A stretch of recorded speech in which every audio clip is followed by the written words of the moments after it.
The image of a man cursed to forever hold the earth on his shoulders is one that many of us may be familiar with, but how many of us actually know the story behind the man?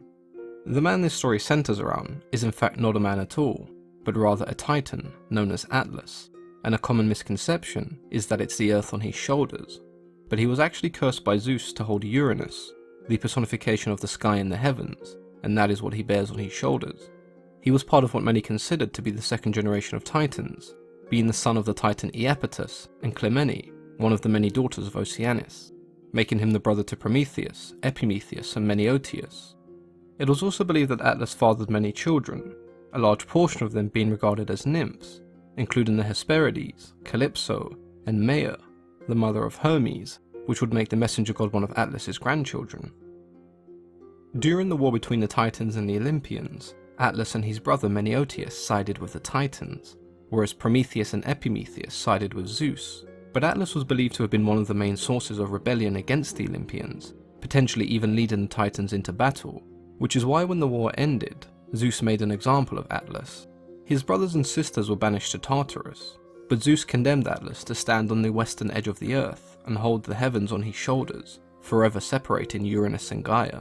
It's because of this that Atlas is often associated with endurance, even sometimes being called Enduring Atlas, a name that is thought to embody his daily struggle and eternal punishment. Atlas was regarded as the bearer of the heavens, and had a close link to astronomy. When sailors looked to the sky as a tool of navigation, it was their belief that they were being instructed by Atlas, and the same can be said for farmers when they attempted to measure the seasons. The roles of navigation and measuring the seasons were somewhat combined, as Atlas became the god responsible for turning the heavens on its axis, causing the stars to rotate and revolve. In Homer's Odyssey, Atlas is described as being responsible for holding the pillars that separated the heavens from the earth, but in Hesiod's Theogony, he's instead depicted as bearing the weight of the heavens on his shoulders. The Atlas Mountains, located in northwest Africa, in the regions of Morocco, Algeria and Tunisia, are often heavily associated with the Titan. It's believed that when the hero Perseus acquired the head of Medusa, he came across Atlas, and when the Titan glanced into the Gorgon's eyes, he was turned into an enormous mountain. This story begins when Gaia gave the goddess Hera a tree full of golden apples as a wedding gift. The tree was guarded by Atlas's daughters, the Hesperides, and was in a location known by very few. The Titan was told by an oracle that one day a son of Zeus would find the tree and attempt to steal the golden apples that his daughters guarded. In order to stop this from happening, he would let no one enter his land, and when Perseus came across Atlas, he denied him any form of hospitality, an action that Perseus of course did not take too kindly. He lifted Medusa's head above his shoulder, showing the Titan, and immediately turning Atlas into an enormous mountain range, a mountain range that we now refer to as the Atlas Mountains. Perhaps the most famous story featuring Atlas was the role he played in the 12 Labours of Heracles. The Greek hero was tasked by King Eurystheus to steal some of the golden apples from the gardens of Hesperides. The apples were guarded by the serpent-like dragon known as Ladon, a foe that Heracles was advised to avoid by Prometheus, who instead suggested that he ask the Titan Atlas for his assistance. In return for the Titan's help, Heracles would take the burden of the heavens from his shoulders.